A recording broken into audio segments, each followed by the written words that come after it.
virtual, por la exposición virtual Simulacros de Poder, con la curaduría de Ana María Torres, la curadora del museo. Ana María es historiadora de la Universidad Javeriana y tiene una maestría de la misma universidad. También con la otra curadora, María Isabel Torres, historiadora de la historiadora del arte de la Universidad de los Andes. Les agradecemos a todos por haber aceptado nuestra invitación y haber acogido este simulacro incluso y este laboratorio para poder crear estos nuevos contenidos en esta contingencia. Les vamos a solicitar que por favor todos apaguen sus cámaras y micrófonos. Pueden hacer todas las preguntas que ustedes deseen, pero les pedimos que las escriban en el chat de la conversación y al final yo voy a reunir todas las preguntas y las haremos al final del recorrido. Para que ustedes puedan visibilizar mejor la exposición, les recomendamos que pongan su pantalla en modo foco y que retiren o quiten en la parte superior derecha los detalles de la reunión, de tal manera que ustedes puedan, en su pantalla puedan visualizar toda la expo. Entonces, dejo a cargo a Ana María y a Marisabel la conducción de esto y cualquier inquietud y duda, pues con el mayor de los gustos. Hola, buenas tardes. Yo soy Ana María Torres, la curadora de los Museos Colonial y Santa Clara y co-curadora, como dijo Jimena, de esta exposición con María Isabel Telles. Les reitero nuestra gratitud por acompañarnos en este proyecto que es nuevo para nosotros y para ustedes. Y le agradezco también a María Isabel, quien investigó esta serie de retratos y cuya investigación está reflejada en esta exposición, y a Felipe Palacio, nuestro museógrafo, quien está detrás de cámaras y él es el encargado de mostrarnos los espacios. Empecemos. Nuestra exposición Simulacros de Poder nos quiere presentar la serie de retratos de la familia Maldonado de Caicedo, encomenderos de la Santa Fe colonial, que guardan más de un secreto que ya veremos en el desarrollo de la visita. A través de esta exposición queremos no solo mostrar el resultado de la investigación de María Isabel, que nos va a explicar cómo es posible datar esta serie de manera distinta a la que se había considerado en un principio. También queremos reflexionar sobre la institución de la encomienda, mediante la que se concedían tierras e indígenas a un conquistador para que los administrara como premio por sus méritos. Además, al interpretar esta serie, queremos cuestionar la idea de linaje y pensar en la democratización del género del retrato también, que hoy en día no solo albergan este tipo de imágenes, sino representaciones de todo tipo de ciudadanos de ayer y de hoy. En este recorrido vamos a estar alternándonos entre María Isabel y yo, vamos a irles contando y como lo pueden ver cuando ingresan a la exposición virtual, la exposición está dividida en dos grandes temas: el arte de negociar, la encomienda como institución híbrida, y el segundo es el retrato. Cada uno corresponde a las dos salas que Felipe, nuestro museógrafo, montó de manera virtual. Entonces vamos a empezar con la primera sala, que aborda el tema de la encomienda como una institución híbrida. Para el momento de la llegada de los españoles al territorio que en la actualidad conocemos como Colombia, había numerosos y complejos grupos indígenas. Uno de estos es el pueblo muisca, que se encontraba en el centro del territorio, ocupando los actuales departamentos de Cundinamarca, Boyacá y parte de Santander.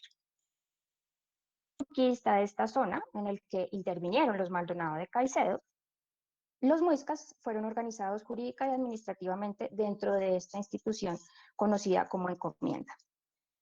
En esta institución se desarrollaron distintas relaciones, tanto de resistencia como de negociación, entre los nativos y los españoles encomenderos. Esta institución de la encomienda, élite de encomenderos, como los Maldonado de Caicedo, y a una idea de linaje que, como veremos a lo largo de la exposición, duró mucho más tiempo que la colonia, llegando incluso hasta estar presente después del proceso de independencia. Hablemos de los muiscas.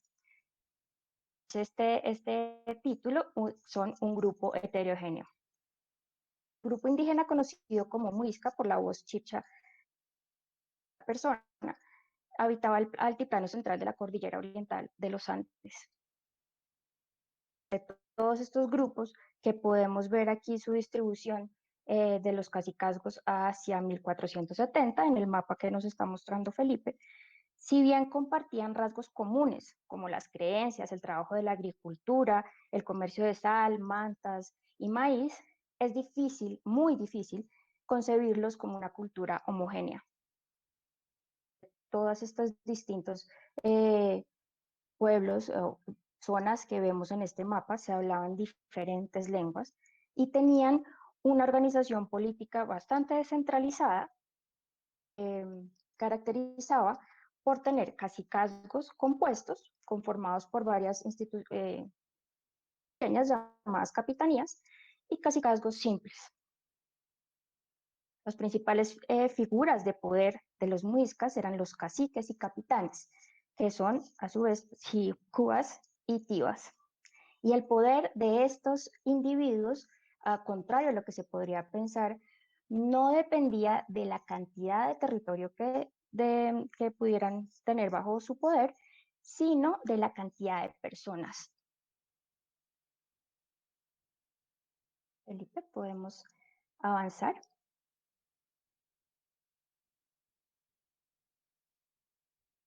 Perfecto. Entonces, con estas obras contemporáneas, en donde vemos grabados de Leopoldo Richter, José Domingo Rodríguez y Antonio Gras, queremos con más de este grupo, considerando también, como vemos avanzando en la exposición, estas reproducciones de la pintura mural en donde vemos a los caciques de Sutatausa, cuyas figuras nos dan a entender estas complejas relaciones que se tendieron entre los encomenderos y la población muisca.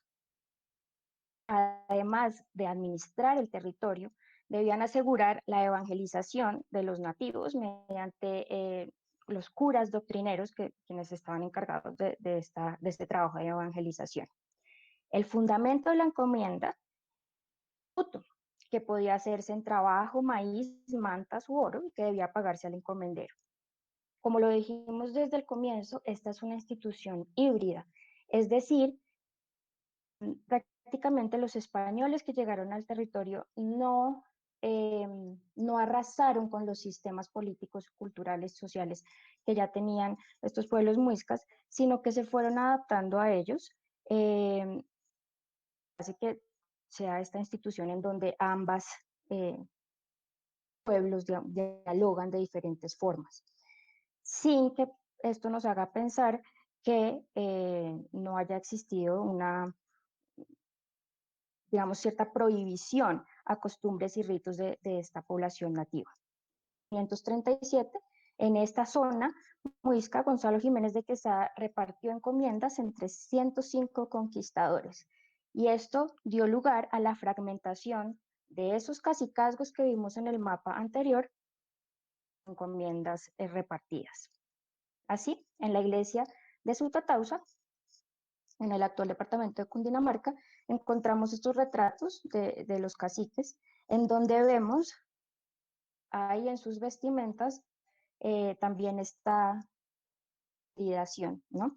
Vemos tanto trajes españoles, rosarios y cruces que muestran una integración de los muiscas al sistema hispánico, pero también precisamente este manto de la cacica nos revela cómo al aceptar estos modos de vida impuestos por los españoles, los nativos no dejaron de lado totalmente los elementos de sus propias tradiciones y costumbres.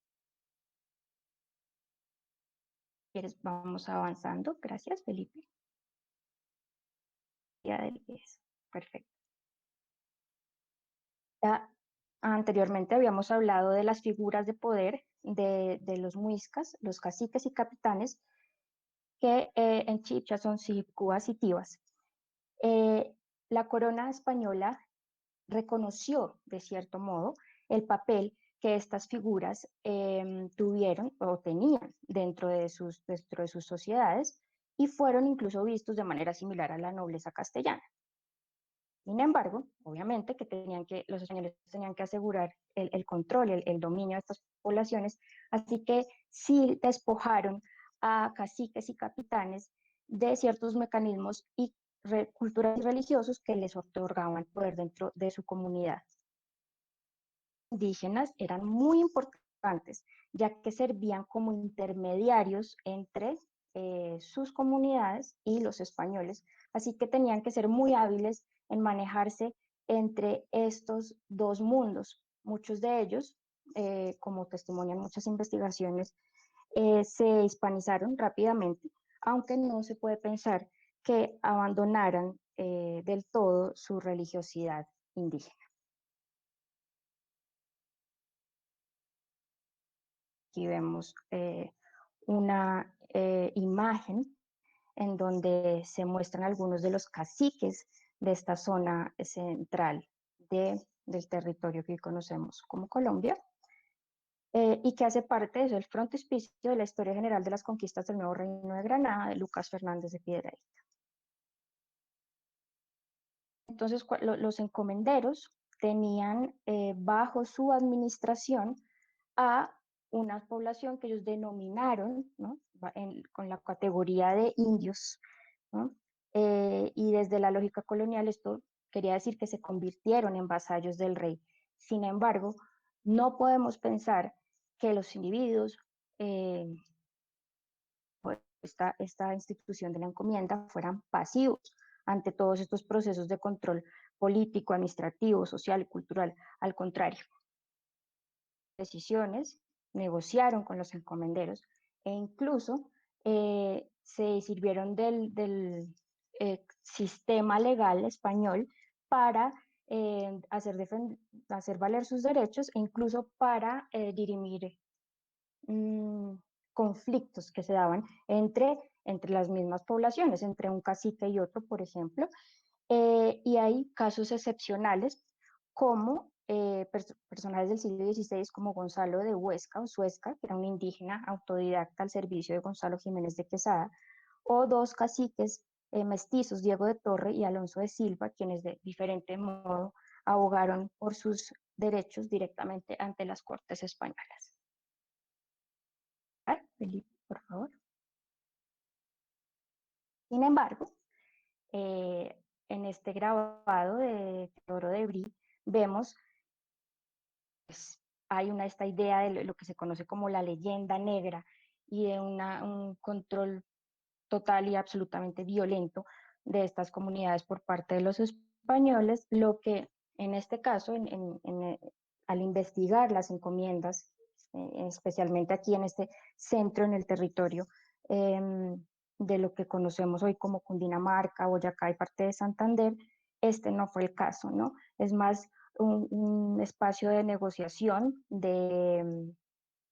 lo decíamos en el título que presentamos al comienzo, de un sistema híbrido, en el que resaltaron los miembros de la familia Maldonado de Caicedo. Y ahora entonces los dejo con María Isabel para que nos cuente más sobre esta familia y su importancia en la época colonial. María Isabel, por favor. Bueno, hola, buenas tardes a todos. Bueno, pues esta parte fue la parte central de mi investigación, que eran los 6 retratos de la familia Maldonado de Caicedo. Entonces, ellos están conformados por 2 familias, que son los Maldonado de Mendoza y los Beltrán de Caicedo, que se unen a partir de un matrimonio y que tuvieron en su poder la importante encomienda de Bogotá, también conocida como la Hacienda del Novillero o la Dehesa de Bogotá, que constituye lo que conocemos como Facatativá.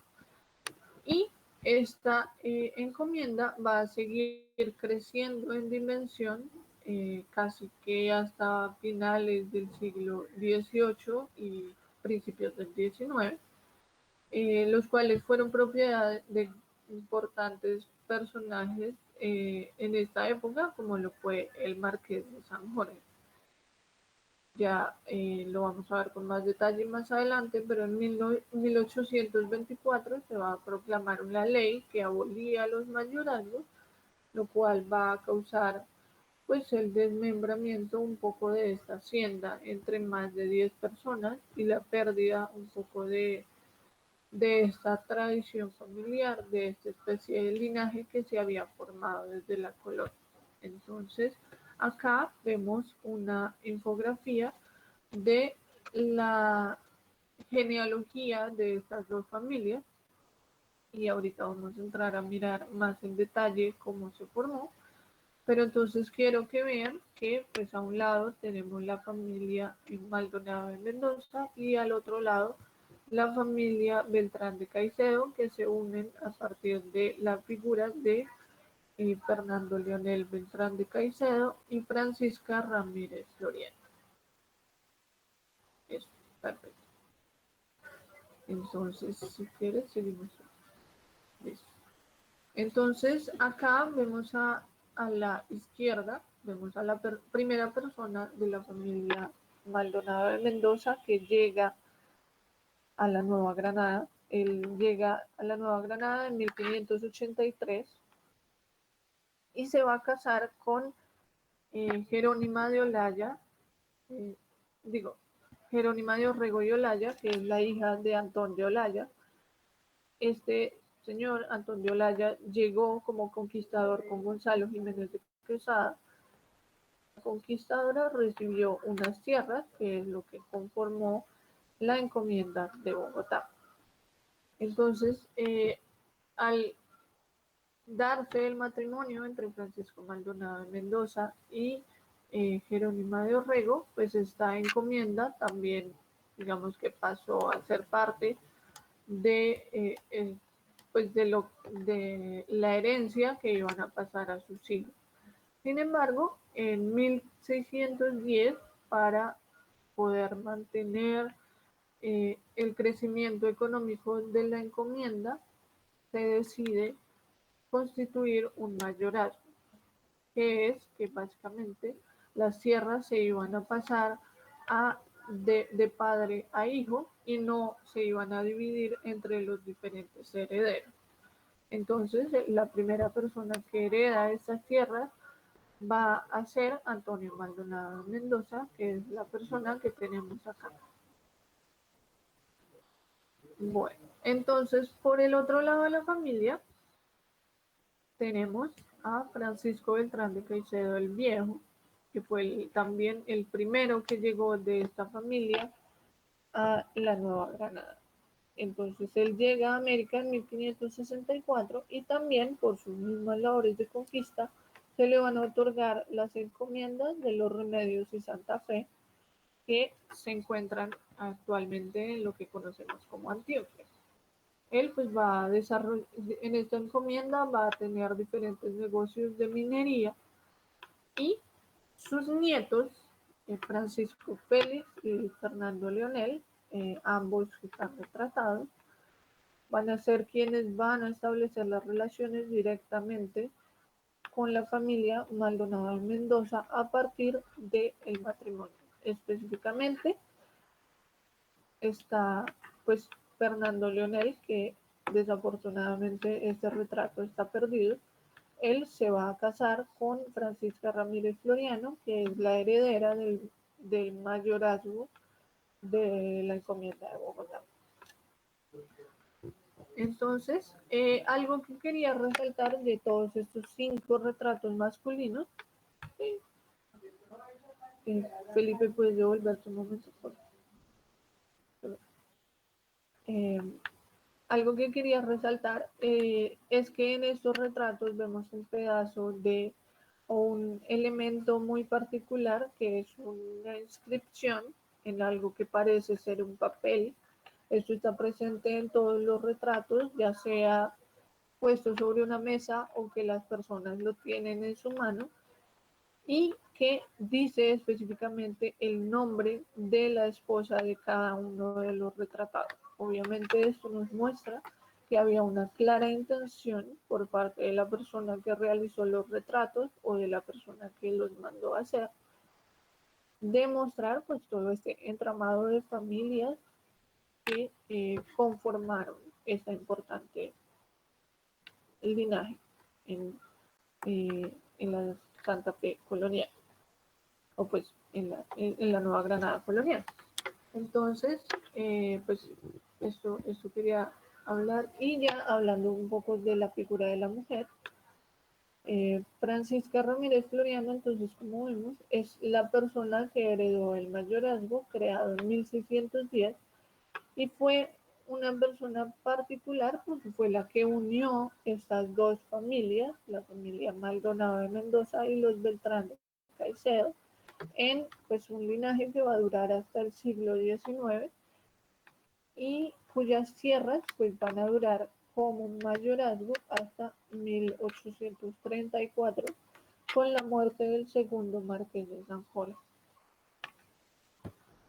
Bueno, eso yo creo que Listo. Entonces, gracias, María Isabel.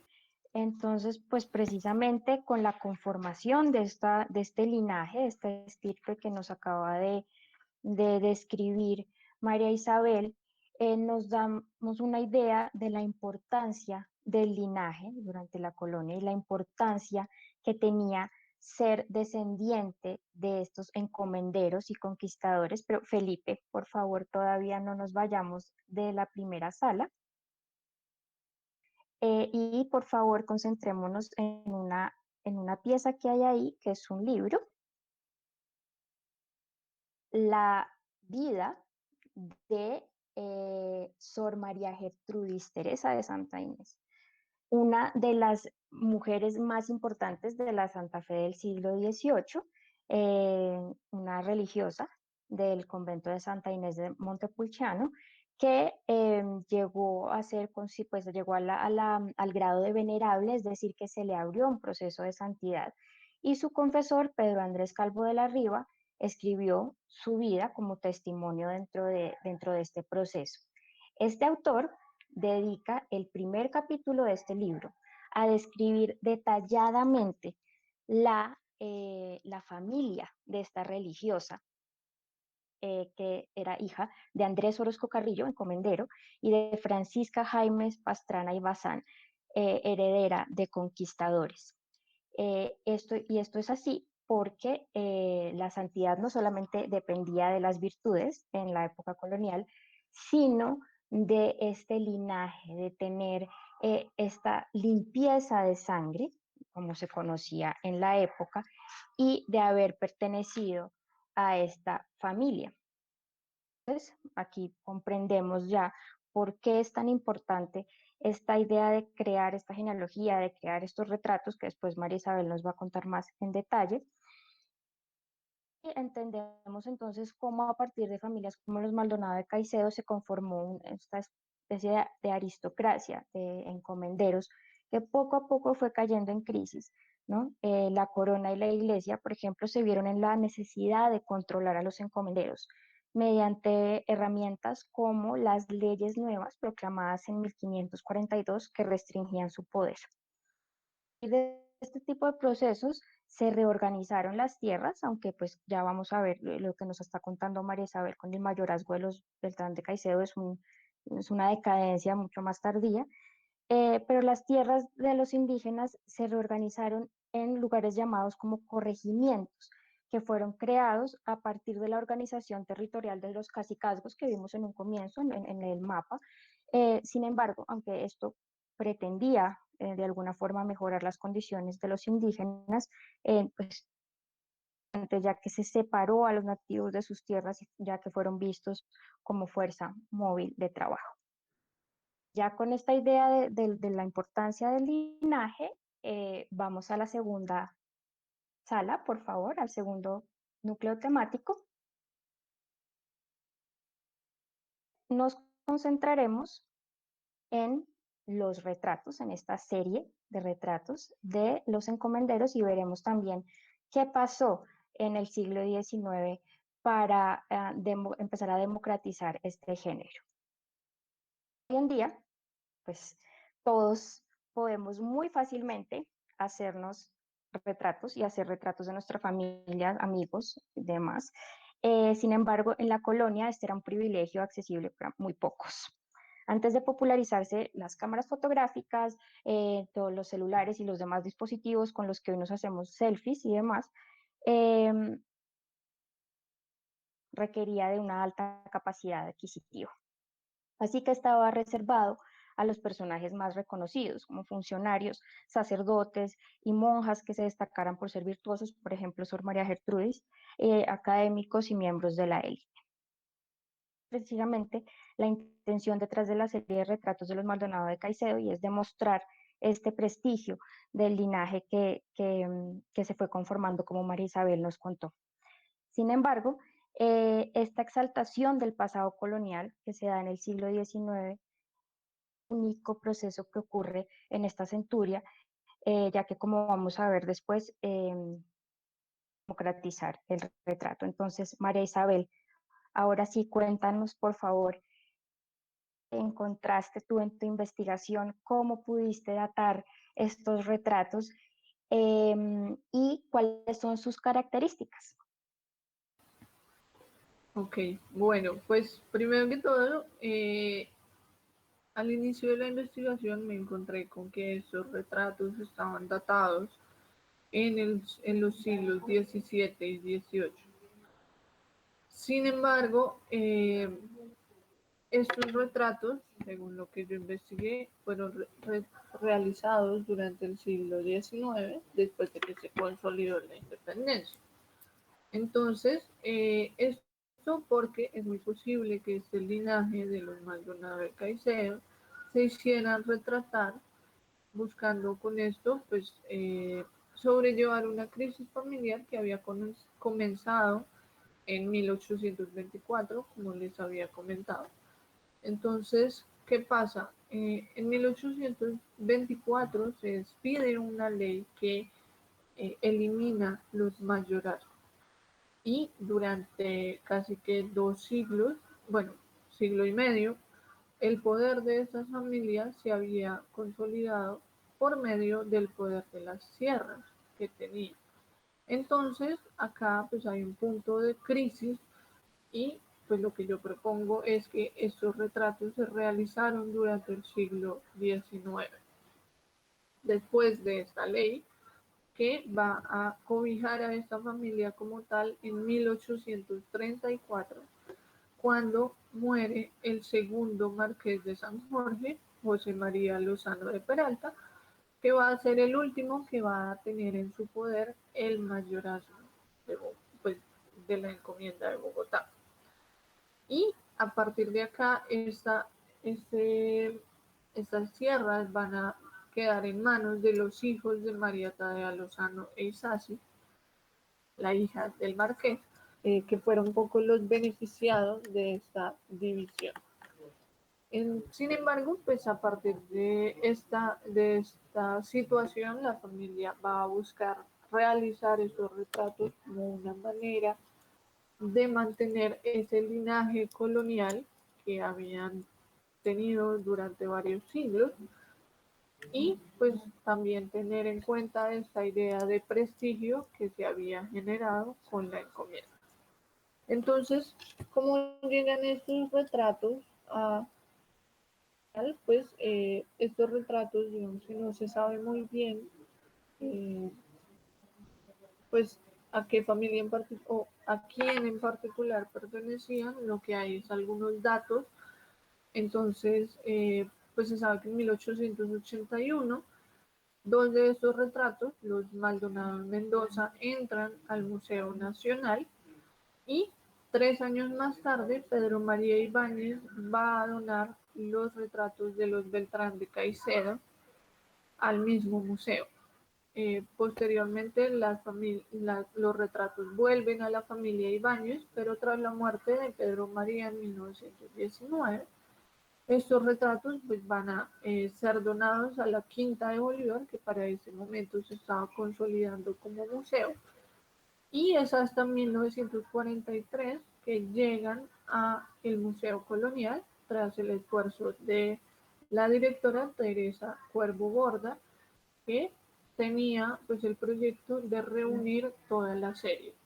Y pues sí, digamos, en este proyecto de reunir la serie hubo un retrato perdido que no se sabe realmente pues, dónde está. Este sí alcanzó a ingresar a la Quinta de Bolívar, pero no hay ningún documento que nos diga si fue devuelto o si fue dado a quién.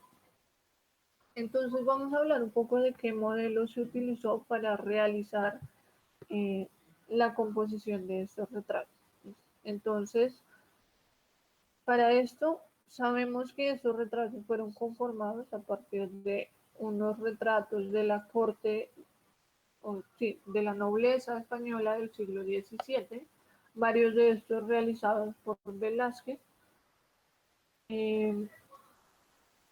Pues digamos que acá no pudimos traer estos retratos, pero este retrato del príncipe es bastante similar, ya que como ven, pues tiene elementos como el cortinaje rojo, el fondo oscuro, un ropaje muy rico y pues digamos que esto nos dice un poco de lo que se buscaba mostrar en, en en estos retratos de la familia y como esta perspectiva de poder económico y social que se buscaba mostrar a partir de los retratos.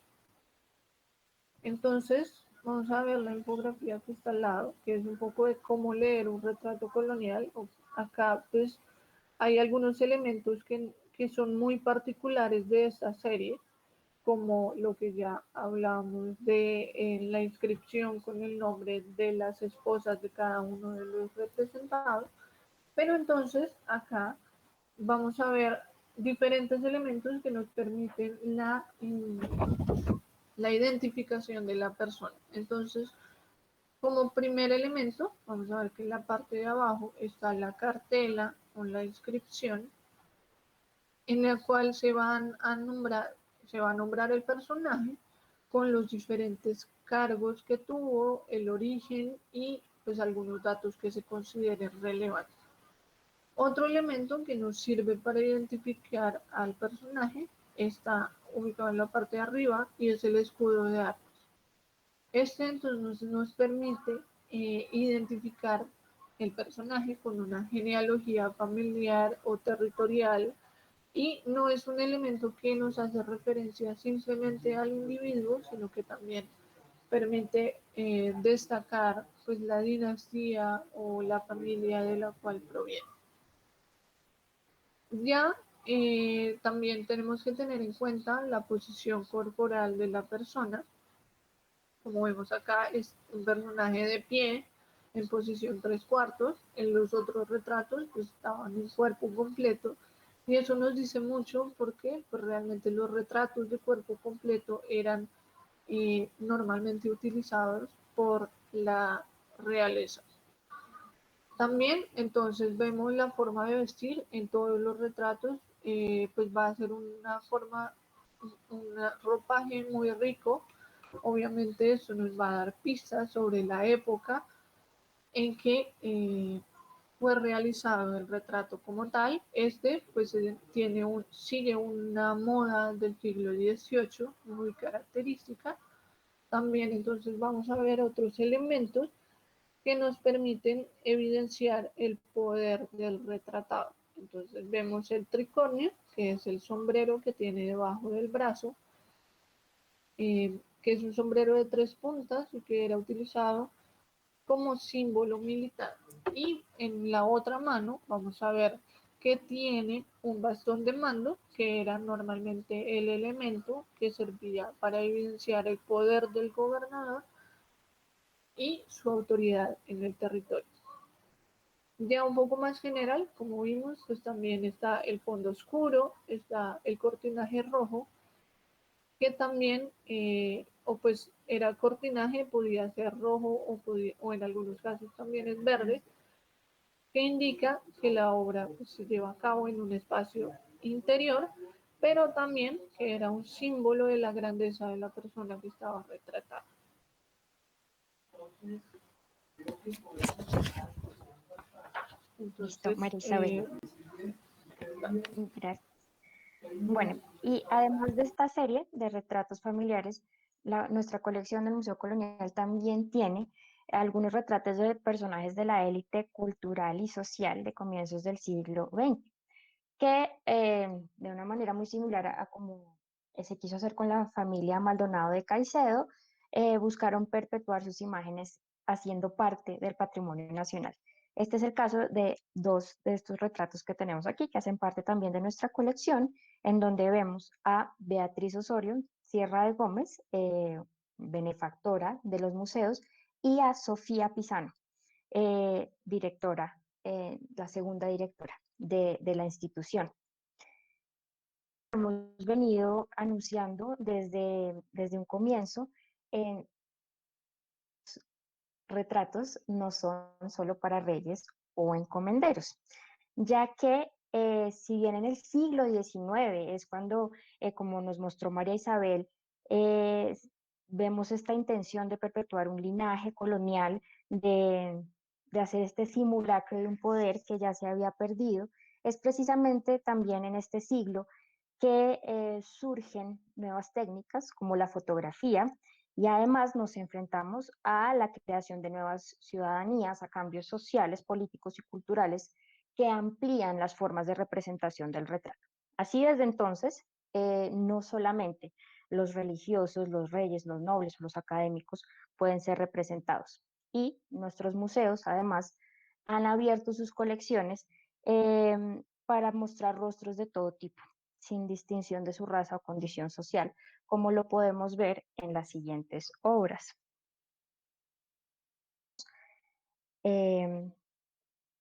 Esta fotografía, Maternidad, de Leo Matisse, al lado de Pérsides, un retrato de la artista Rosina Bosio, y una de las fotografías que hizo parte de la exposición reciente de Rubén Afanador y Ana González en el Museo Santa Clara, en donde vemos a una indígena. Así, a través del retrato, se han problematizado roles sociales, por ejemplo, el de las mujeres y los estereotipos que históricamente han recaído sobre ellas.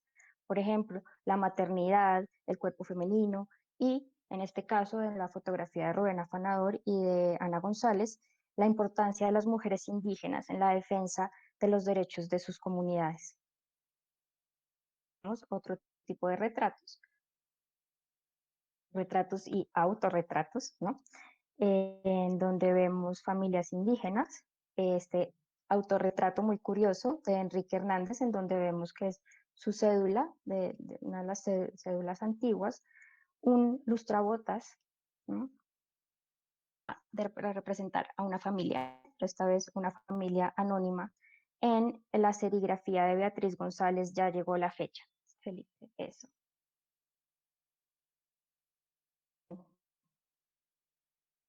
Más la representación de la figura humana. Si nos vamos a la otra pared, Felipe, por favor, hacia la caricatura. Vemos entonces cómo ya no solo el retrato y la caracterización de la figura humana no sirve solamente para resaltar el poder, sino para criticarlo de frente, haciendo ya no esta representación de las virtudes, de las características morales, sociales de estos personajes, una exageración de sus defectos y como medio de criticar personajes poderosos, lo que ocurre desde el siglo XIX y se encuentra pues hasta nuestra actualidad. en la que la caricatura es una forma de cuestionar el poder. En la colonia también tenemos ejemplos de lo que podríamos llamar la caricaturización de ciertos roles sociales, como lo vemos en las piezas del pesebre quiteño que hacen parte de nuestra colección, y en donde vemos, por ejemplo, la caricaturización de rasgos físicos y de prácticas como la bebida y la celebración de todo tipo de fiestas. Lo que hemos querido hacer con esta exposición, además de mostrar de esta interesante investigación que hizo María Isabel y que nos permite ver estas piezas de la colección desde una óptica diferente, es también pensar desde nuestra actualidad en este tipo de concepciones del linaje, del prestigio social, que muchas veces se acarrean hasta nuestro presente y que nos impiden tener una sociedad más igualitaria. Entendemos entonces con esta exposición virtual es que nos permita también democratizar estos contenidos y llegar a muchas más personas que las que se podrían acercar a nuestra sede física, y pues por la cuarentena a todos nuestros visitantes habituales, para mantenernos en contacto y seguir estas investigaciones y nuestro trabajo dentro de los museos. Entonces, muchas gracias. Jimena, si quieres podemos pasar con las preguntas. Bueno, mil gracias a Ana María, a María Isabel y a Felipe, que está detrás de todo el trabajo técnico. Tenemos algunas preguntas antes que empezamos. Cualquier cosa, pues cualquier inquietud, por favor, déjenla en los comentarios. Y ya tenemos varias de Guillermo Alfonso Brences, ha escrito algunas. Primera, digamos, los muiscas fueron exterminados por la imposición de la encomienda, y quiero, digamos, hilar varias de estas preguntas porque están muy relacionadas.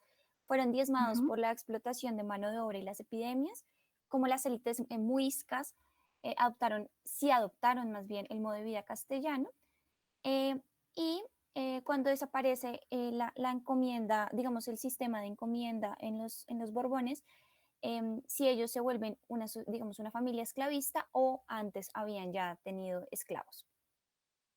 Bueno, muchas gracias, Guillermo Alfonso Brenes, por sus preguntas. No, los muiscas no fueron exterminados por la encomienda. De hecho, como lo comentamos al inicio del recorrido, lo que se entre españoles e indígenas fue más que una confrontación directa, una negociación e hibridación. Obviamente no podemos negar que la conquista fue un proceso violento en el que claro que hubo pues consecuencias muy desafortunadas para estos grupos indígenas, pero no fueron exterminados, no es esa la palabra. Diezmados, sí, tal vez disminuidos, pero no solo por la explotación de la mano de obra o las epidemias, sino, bueno, sí, tal vez sí, las epidemias cuando se reunían en estos llamados pueblos de indios, pues al estar en contacto y además en contacto con virus de estas poblaciones nuevas que llegaban, claro que se favoreció, pero por condiciones del ambiente, ¿no? Pues la enfermedad y muerte de algunos de los indígenas. Después de las leyes nuevas de 1542, cuando ya se reparte el territorio de otra forma, es que empiezan los indígenas a ser separados de su tierra y ser considerados como mano de obra que se podía movilizar dependiendo de las necesidades, ¿no? Entonces, este es un tema bien complejo, y sí, algunas de los representantes de las élites adoptaron de manera muy temprana el modo de vida español, como se ve, por ejemplo, en los retratos de los caciques de Sutatausa, y como lo comenta, y para esto tenemos una referencia bibliográfica, como lo comenta Santiago Muñoz Arbeláez, de de los caciques de Ubaque, de la zona de Ubaque en el siglo XVI. En su investigación, hace parte de un libro que se llama Costumbres en Disputa, los muiscas y el Imperio Español en Ubaque, el siglo XVI, en donde ahí vemos precisamente gracias Felipe, ahí vemos ahí fue que tomamos este mapa, y ahí se exploran con mayor profundidad cuáles fueron, digamos, todos estos matices de la relación entre indígenas y españoles. La institución de la encomienda, si bien quiso ser controlada en 1542 para que, pues, porque los encomenderos no poseían la tierra, ¿no? La administraban. Y lo que se quería lograr es que no fuera propiedad de los encomenderos ni que fuera un privilegio perpetuo. Sin embargo, pues la encomienda no acaba aquí y esto depende mucho de las áreas que se estudian. A inicios del siglo XVIII empieza, digamos, a terminar este periodo en el que la encomienda fue la institución de administración de tierras y evangelización de indígenas. Y María Isabel, hilando aquí, veo que se sabe, también hace Guillermo Alfonso Brenes, la pregunta de que si sabemos quién es el autor de los retratos. Antes me gustaría que hiláramos con esa pregunta que tú mencionas, Ana, la de Santiago Robledo, que podrían reiterar cuáles son las características de los retratos de encomenderos que permite datarlos en las primeras décadas del siglo XIX. Sí, bueno. Entonces, sobre el autor, realmente no se sabe quién es. Los retratos son anónimos y siempre han sido anónimos. Sobre las características de los retratos y por qué se datan en el siglo XIX, primero, yo creo que hay que mirar en el modelo en el cual se basaron. Entonces, como vimos, pues es un retrato español de corte del siglo XVII, pero este tipo de retrato de cuerpo completo estaba casi que destinado simplemente a retratar a los reyes y a pues toda la corte que lo acompañó. Por lo que durante la colonia y esta modalidad de retrato estuvo casi que destinado solo a ellos y no se podía usar por nadie más. Así que, pues esa fue una de las razones por las cuales después de la independencia, pues ya hubo mayor libertad en el uso de este modelo que pudo llevar a que estos retratados fueran, pues estos personajes fueran retratados en el siglo XIX. Otra de las razones es pues que obviamente hay una crisis familiar en esta época y esto se puede también ver como esta gran importancia que le daban a estos primeros conquistadores a partir de los diferentes testamentos de las personas de la familia. Entonces, por ejemplo, cuando uno ve los retratos o todos los testamentos y todos los documentos de los marqueses de San Jorge, siempre va a haber una referencia al apellido Maldonado de Mendoza. Entonces, digamos que siempre hubo un sentimiento de anhelo hacia ese pasado colonial. Lo que propongo es que cuando este poder de tierras en 1834, pues hay una voluntad por parte de la misma familia de realizar esos retratos. Obviamente acá hay que tener en cuenta que Pedro María Ibáñez tuvo que casi todos los retratos en su poder y de hecho una tía de Pedro María Ibáñez fue, pues creo que era una tía, estuvo entre las personas que heredaron parte del mayorazgo. Entonces, pues digamos que acá había una relación familiar directamente con una persona que tenía los retratos.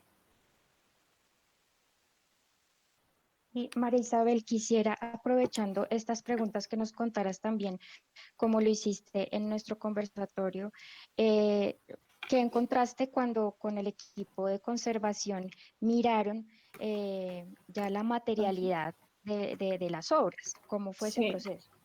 pues además sí tuvimos la oportunidad de mirar algunos de los retratos por delante y por detrás con luz UV, y pues vimos que realmente los retratos no tenían tantos retintes como se creía.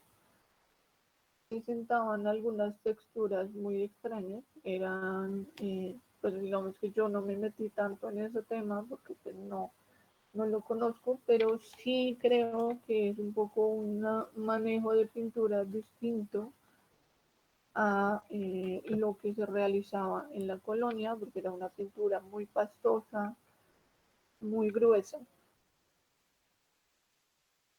sobre todo cuando tratamos el retrato de la mujer. Ujú. Mm. Perfecto, gracias. ¿Qué otras Bueno, preguntas tenemos? no sé si tienen alguna otra pregunta adicional. Em, bueno, Guillermo también hace algunas preguntas sobre cuáles son las características del retrato colonial y el retrato del siglo XIX, pero creo que un poco María Isabel ya, digamos, ya las mencionó. Sí. Sí. Y otra cosa es si van a realizar algún catálogo de la exposición o algún folleto o algo por ahora, Sí. si está. Mm, bueno, nosotros hemos eh, hecho algunos, bueno, por ejemplo, para la exposición de los 75 años del museo tenemos un catálogo virtual, así que claro que existe pues está la posibilidad de que a partir de esta exposición podamos hacer un catálogo como este. De todas maneras, también quiero comentarles que más detalles de la investigación de María Isabel van a estar en una publicación, un cuaderno de estudio. Ya sacamos uno que es de La huida a Egipto, de Olga Costa, y próximamente estaremos lanzando el de esta serie de encomenderos, en donde se podrá encontrar más información de María Isabel. Bueno, no sé si alguna persona tiene alguna otra inquietud, alguna otra pregunta. Creo que hemos... Ah, Creo que hay otro. falta una. De Gloria Morales, perdón, sobre el retrato de la mujer, se explica esa inversión en retratarla por una razón diferente a la que heredaba. Es extraño que se retrataba solo a una mujer. Sí, pues es bastante extraño y por eso yo creo que la razón por la que se retrata a esta mujer es precisamente porque es estas dos familias. Entonces, y sí, pues es la persona que hereda el mayorazgo y que realmente hace que llegue hasta el siglo XIX. Y sí es raro que se retrate una mujer en la época, sobre todo porque pues no para el siglo, pues para el siglo XIX más o menos, pero sí que se decidiera retratar a una mujer colonial. Obviamente acá vemos que la mujer no tiene ningún tipo de inscripción ni ningún escudo de armas, lo cual digamos que hacía muy difícil eh, pues sí, como saber quién era. Sin embargo, algo muy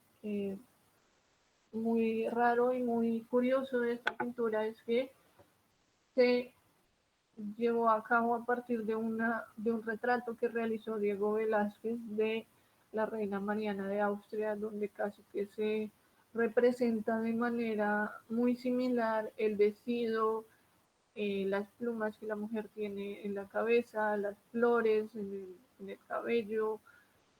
También vemos que hay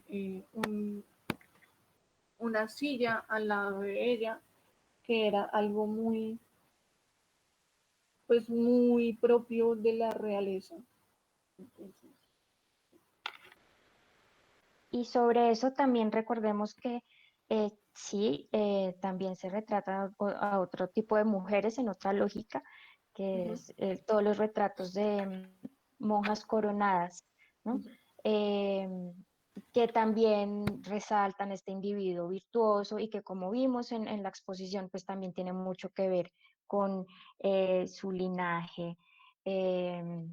y todas estas conexiones con conquistadores y encomenderos. Entonces, digamos que sí hay representaciones de mujeres, pero pues lo que nos dice María Isabel es que para esta serie pues es bien particular. Bueno, vamos a hacer la última pregunta para ir cerrando. Antes de darla, les doy una cuña. Hemos dejado aquí en la parte de una pregunta, una encuesta de satisfacción. Les pedimos a las personas que puedan hacerla, que por favor no la hagan. Para nosotros es muy importante tener todas sus retroalimentaciones, comentarios, sugerencias para futuro. La última pregunta, que también es de Guillermo. ¿Esta familia todavía se puede rastrear hasta el presente en Colombia? No sé si saben algo de eso.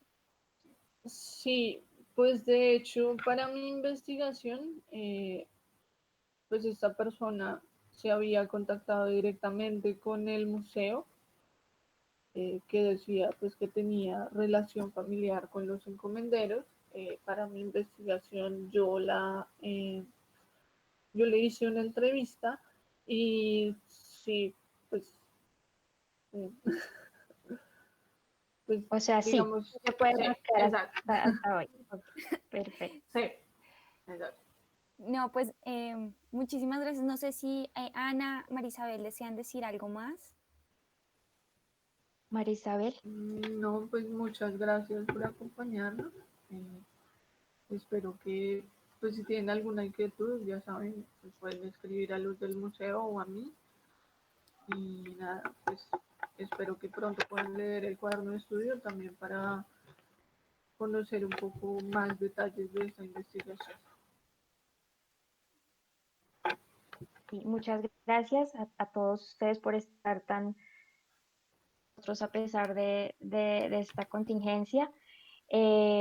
Esperamos que sigan muy pendientes de todos los contenidos que tenemos preparados para ustedes y como lo dijeron María Isabel y Jimena, es muy importante para nosotros conocer sus opiniones, sus preguntas, sus sugerencias, ya que tanto para ustedes como para nosotros esto es todo un proyecto nuevo. Y gracias a Felipe, quien nos acompañó en, pues, además del diseño virtual en el recorrido. Eh, Muchas gracias. Bueno, no, muchísimas gracias a todos. A Ana María, a Marisabel, a Felipe, que siempre está aquí detrás. Incluso Felipe, te dejaron una pregunta ahorita, que sobre algún comentario sobre el guión museográfico de colores y formatos. Queremos de nuevo, pues como dijo Ana, invitarlos a que estén muy pendientes de toda nuestra programación mensual. La próxima semana vamos a tener una charla sobre libros en el periodo colonial. Vamos a tener varios talleres de huerta, entonces para que estén súper pendientes de todo eso. No sé, Felipe, si quieres decir algo. Oh.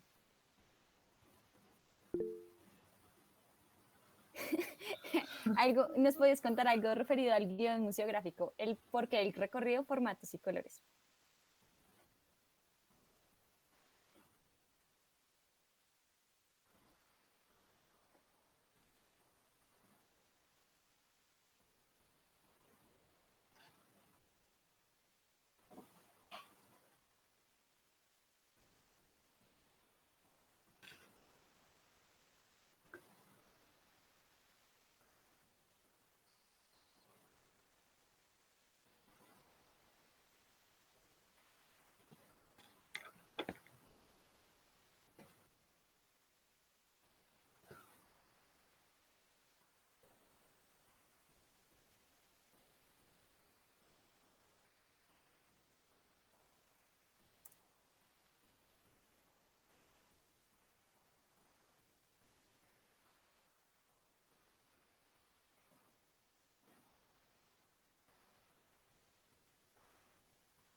No, bueno, muchísimas gracias a todos, muchísimas gracias a Felipe.